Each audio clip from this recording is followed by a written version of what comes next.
Tout amateur ou amatrice de bizarreries cinématographiques devrait déjà être familier avec son nom, son visage ou sa voix.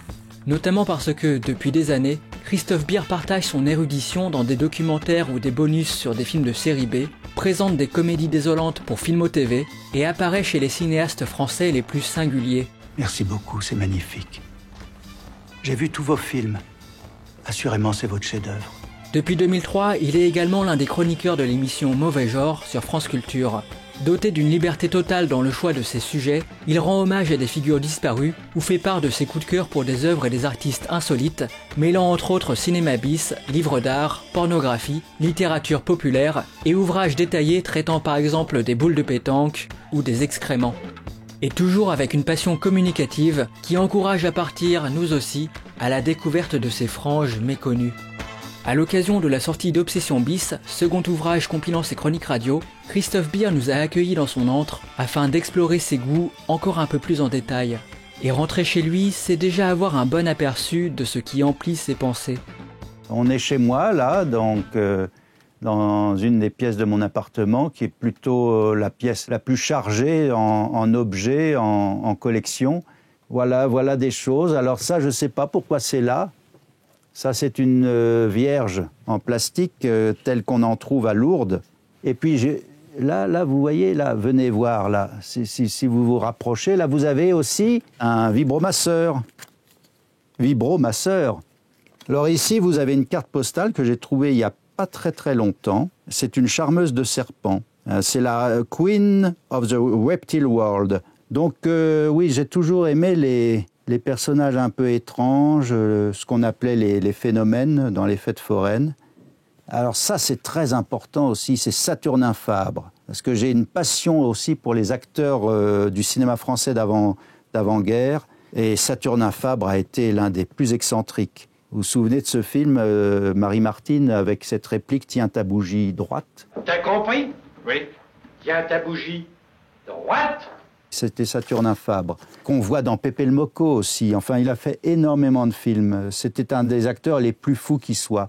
Il venait sur les plateaux avec un réveil qu'il mettait à 18h pile. Et si en plein milieu d'une scène, son réveil sonnait, indiquant la fin de la journée, il arrêtait la réplique à la syllabe près et il partait. Ça, c'était Saturnin Fabre. Donc j'aime bien ces personnages qui sont quand même... qui sont fous, qui jouent de leur folie comme ça. Il était comme ça dans la ville, mais aussi les personnages qu'il interprétait étaient toujours habités d'un peu de folie. Racontez-nous comment ça s'est passé. Ça s'est passé comme ça se passe toujours. Vous avez mal au là? Non, c'est pour qu'elle ne puisse pas lire sur mes lèvres ce que je dis. Là, vous avez donc Angelo Rossito dans la fameuse scène du banquet de Freaks. Et vous voyez juste derrière les sœurs siamoises Daisy et Violette Hilton, qui étaient pygomèles. Elles étaient reliées à la hanche. Elles étaient des stars, à l'époque des stars de vaudeville. You like dreaming of a cozy cottage, a garden too, and tiny feet to run to welcome you. Et Angelo Rossito, il a fait toute sa carrière à Hollywood. Il vendait des journaux à Hollywood Boulevard, donc il était en face des studios. Et c'est comme ça qu'il se faisait repérer et connaître. Il était très fier de ne pas faire... Il faisait moins d'1 mètre. Et il disait souvent au caméraman de ne jamais le filmer en gros plan. Parce que pour lui, le gros plan, c'était contraire à sa nature. Il voulait des plans larges pour qu'on voit bel et bien qu'il faisait dans les 80 cm. Donc c'est vraiment un acteur atypique puisque énormément d'acteurs veulent des gros plans. Alors je vous fais l'éloge des acteurs et de leur nature particulière, mais ce qui me plaît, c'est qu'ils apportent immédiatement un imaginaire. Ils le portent dans leur corps, dans leur présence. Mais on peut dire ça de plein d'acteurs, hein, pas forcément des acteurs de petite taille. On peut le dire de gens comme Lonsdal, comme... tous les acteurs que j'ai là au mur, c'est que des acteurs qui apportent une sorte de mystère, une forte personnalité en tout cas. Je pense aussi à des gens comme Alain Delon. Par exemple, dans Monsieur Klein, tout le mystère Delon est présent dans tout le film. Les yeux sont importants. La bouche, le pli des lèvres, conviction de sa supériorité sur les autres. Et ça, pour moi, c'est quelque chose de fascinant. Mais s'il n'y a pas devant l'acteur, aussi mystérieux soit-il, un auteur, un cinéaste, il n'y a rien du tout. Pour les acteurs nains, là, puisque vous me relancez sur cette question, s'ils n'ont pas affaire à un poète derrière la caméra, c'est juste quelqu'un qui va être exploité pour son physique sans que ça puisse être passionnant. Ça peut même parfois être peut-être même dérangeant.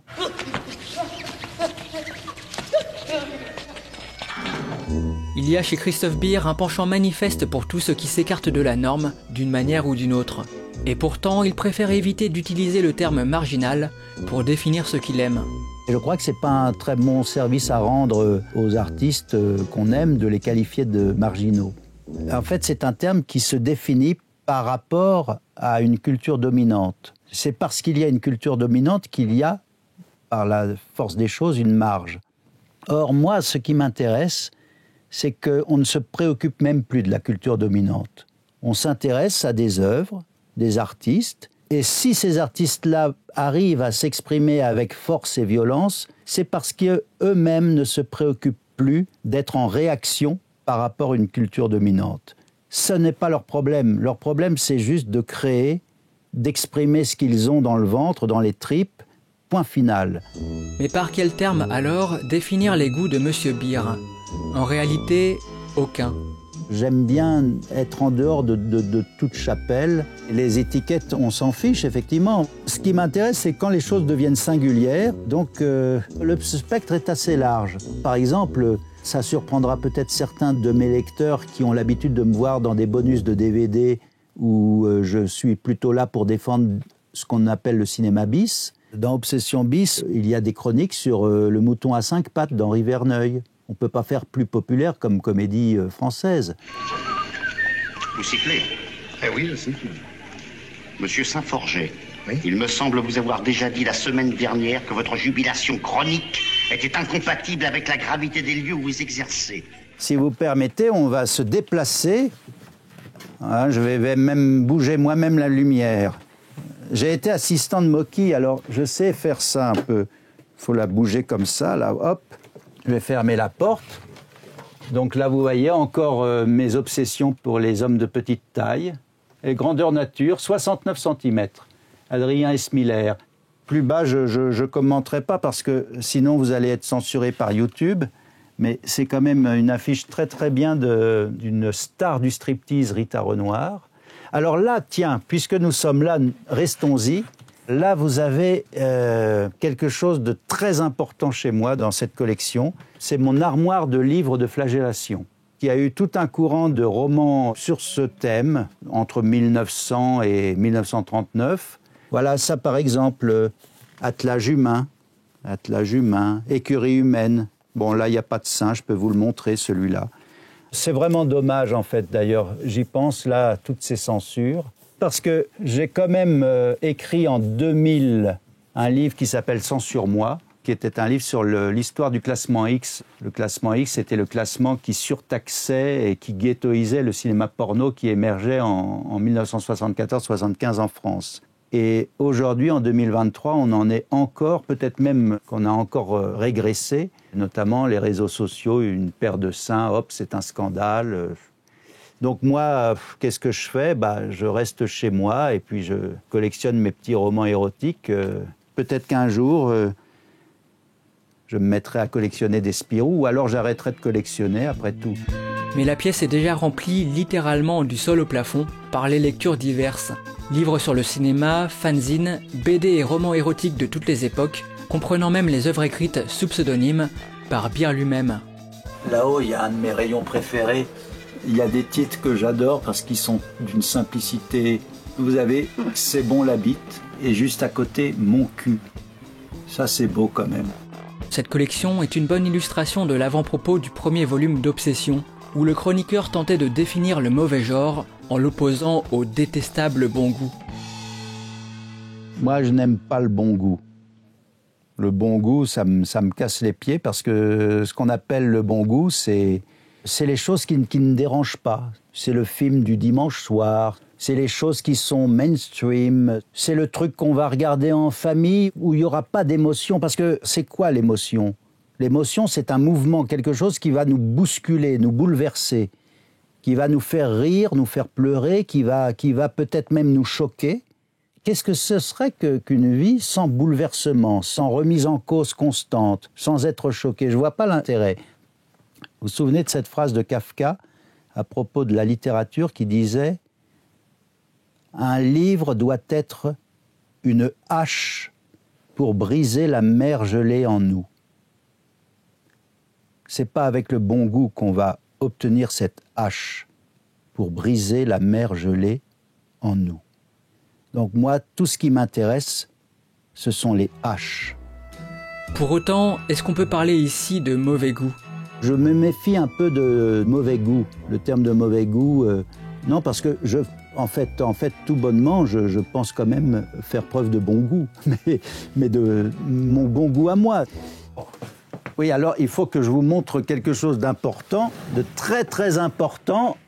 C'est un accessoire avec lequel j'ai énormément tourné.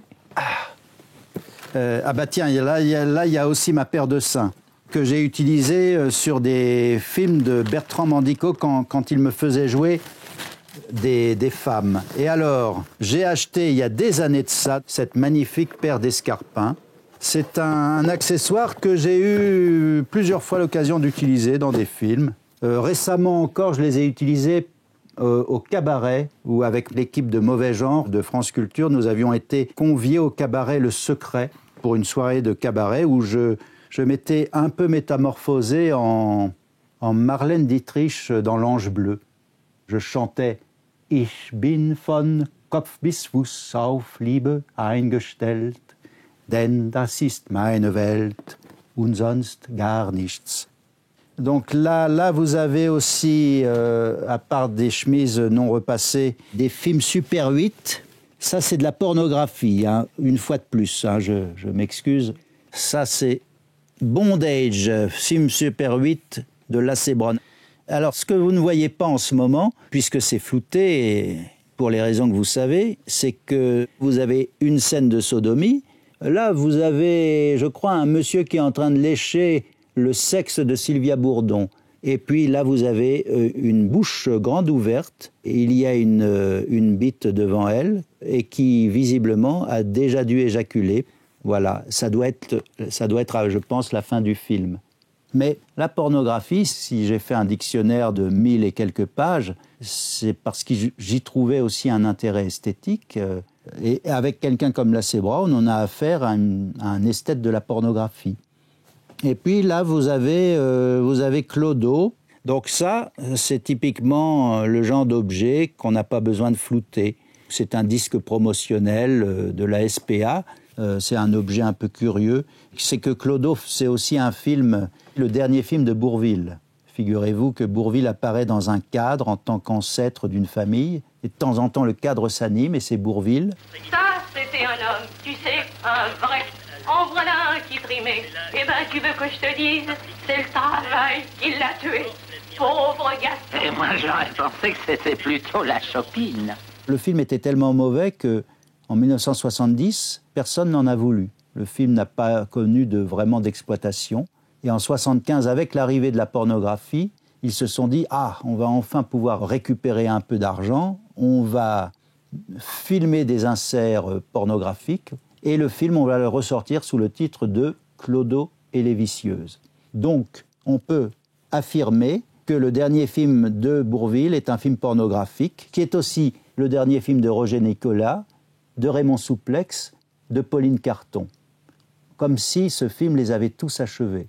Rends-moi mon pantalon. Aurélie, veux-tu me le rendre? Jamais. Faudra me passer sur le corps. Pour un coin tranquille, on était gâtés.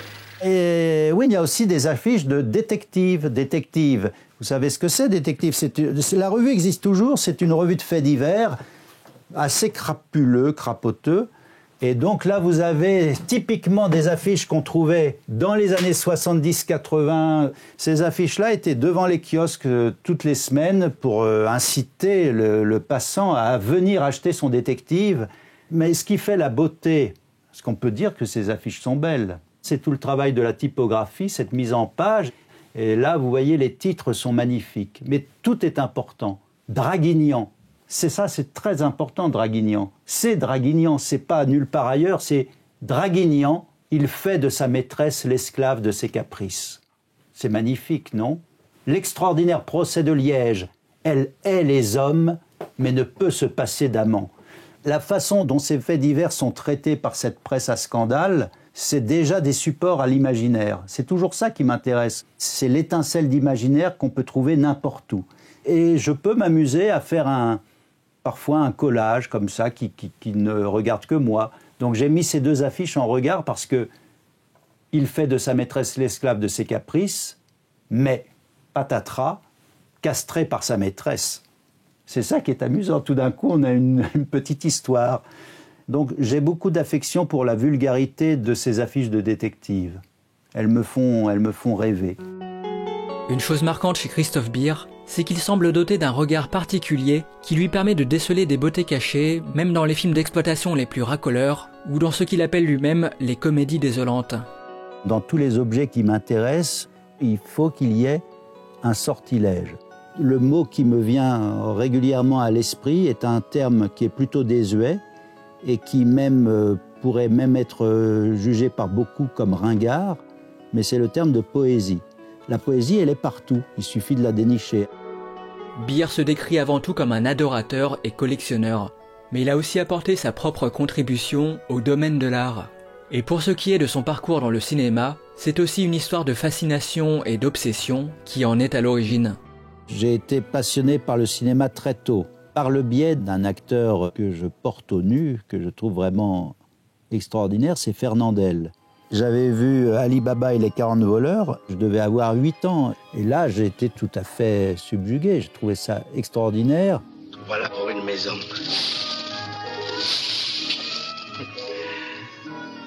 Elle est un peu petite. Je l'agrandis. Et donc, j'ai voulu voir tous les Fernandel. Je vois les filmographies, je vois qu'il y a des titres de films avec des réalisateurs. Donc, tout ça, c'est comme ça que je me suis mis à m'intéresser au cinéma, que j'ai compris que le cinéma, c'était pas juste un acteur, c'était plein de choses. Et donc, de fil en aiguille, je me suis intéressé à d'autres acteurs. Et puis, il y avait un dimanche soir un film qui m'intriguait parce que Fernandel était dedans. Et c'était un film de Jean-Pierre Mocky, La Bourse et la vie. À quoi il joue? Elle ne va plus. Le père gagne. Je gagne. À la roulette automobile? Ah oui. Ça m'avait fasciné. Quand même, ce film m'avait semblé extrêmement bizarre. Et quelques années après, je vois à la télévision l'Ibis rouge. Vous avez déjà entendu le bruit de la mousse, monsieur Villiers? C'est comme l'écume sur les rochers quand la vague se retire. Écoutez la bière, monsieur. J'ai bien la mer, oui. Là, je dis, ça c'est incroyable. Voilà un cinéaste qui me correspond. Ayant avant tout une admiration pour les acteurs, c'est pour un projet de livre sur ceux de Jean-Pierre Mocky qu'il rencontre le cinéaste au début des années 90. Il devient finalement son assistant et chasseur de tête, tout en mettant à profit ses cours de théâtre dans de petits rôles. On va pas faire un concours de vergicie, messieurs. Non, représentons la France.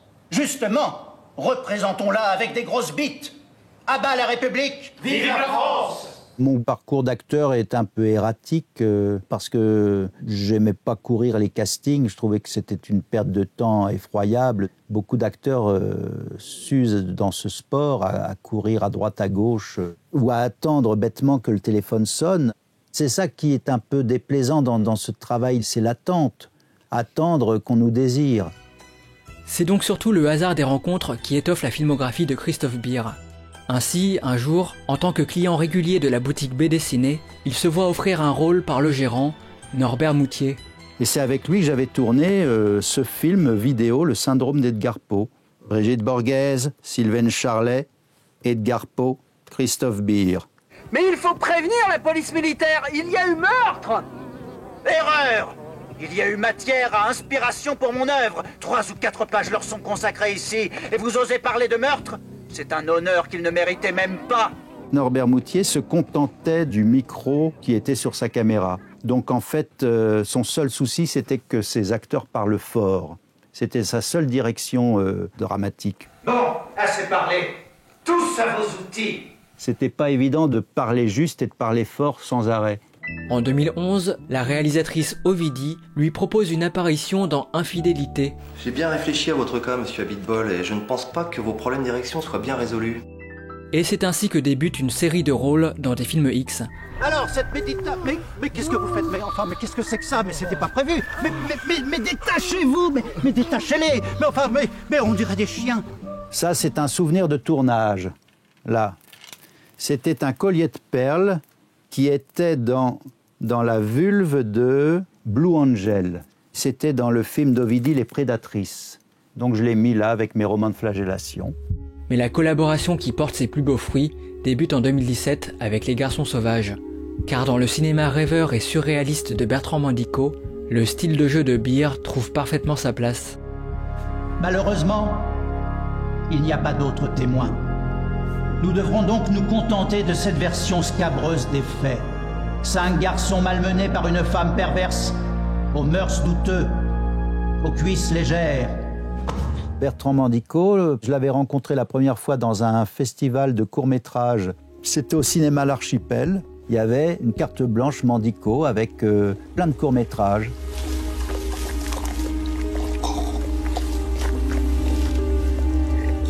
Mais après, pour Les Garçons Sauvages, il y a quand même eu une audition, mais je crois qu'il savait déjà que j'allais faire le rôle. J'ai l'impression que l'audition était déjà en phase de création. Par exemple, c'est ça que j'ai trouvé ça très intéressant parce qu'il m'a fait apprendre un texte 3 fois plus long que ce qu'on voit à l'écran. C'est ça que moi j'aime bien chez lui, c'est qu'il est dans une recherche permanente. Et franchement, c'est beaucoup plus agréable parce que j'en ai fait quand même de ces foutus castings où vous vous retrouvez devant une assistante de casting ou une directrice de casting. Bon, c'est pas elles qui vont créer le film. Là, avec Mandico, c'était pas du tout ça. D'abord, c'était lui qui tenait la caméra. Elina Levenzon me donnait la réplique. On était dans un véritable travail déjà préparatoire. Fréquentation répétée de maisons closes. Renvoyé à plusieurs reprises de différentes écoles pour injures, etc. Je passe sur les maltraitances du petit personnel et attouchements divers. Avec ce personnage de procureur qui devient gigantesque, la comparaison qu'il avait, c'était King Kong. Pour lui, c'était la justice King Kong, une justice qui écrase les choses comme ça. Ce personnage, après, m'a valu plusieurs rôles comme ça. Des gens m'appelaient parce qu'ils m'avaient vu là-dedans. Et Mandico l'invite également à revenir sur ses œuvres suivantes, courts et longs métrages. Et là, vous voyez, c'est le personnage que j'incarne dans le dernier film de Bertrand Mandico, Conan. C'est un peu un croquis du personnage. Octavia marche sur les poils du destin. Vous ne connaissez pas Conan ?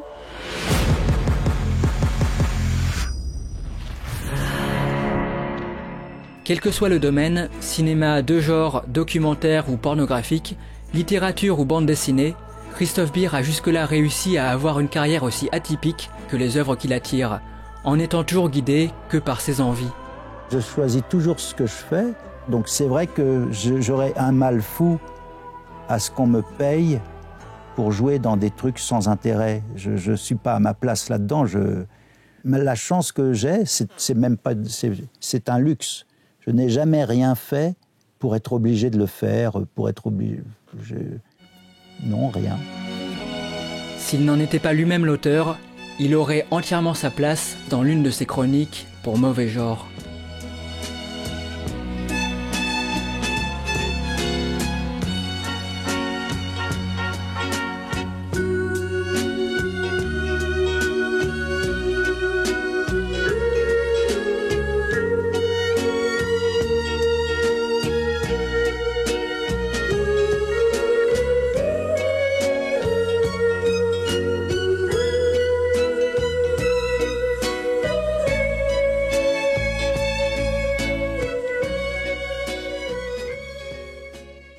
Donc oui, j'ai une passion pour ces... voilà le président de la République qui tombe. Celui-ci, je l'aime bien, celui-là me plaît. Mais le vrai, là, je ne l'aime pas. Ça, on peut dire ça sur YouTube. Je ne l'ai pas en photo d'ailleurs. Vous constaterez qu'il n'y a aucune photo du vrai. Mais de toute façon, tout ce qui compte pour moi, c'est la fiction, l'imaginaire. J'espère que ça, vous l'enregistrez, c'est important.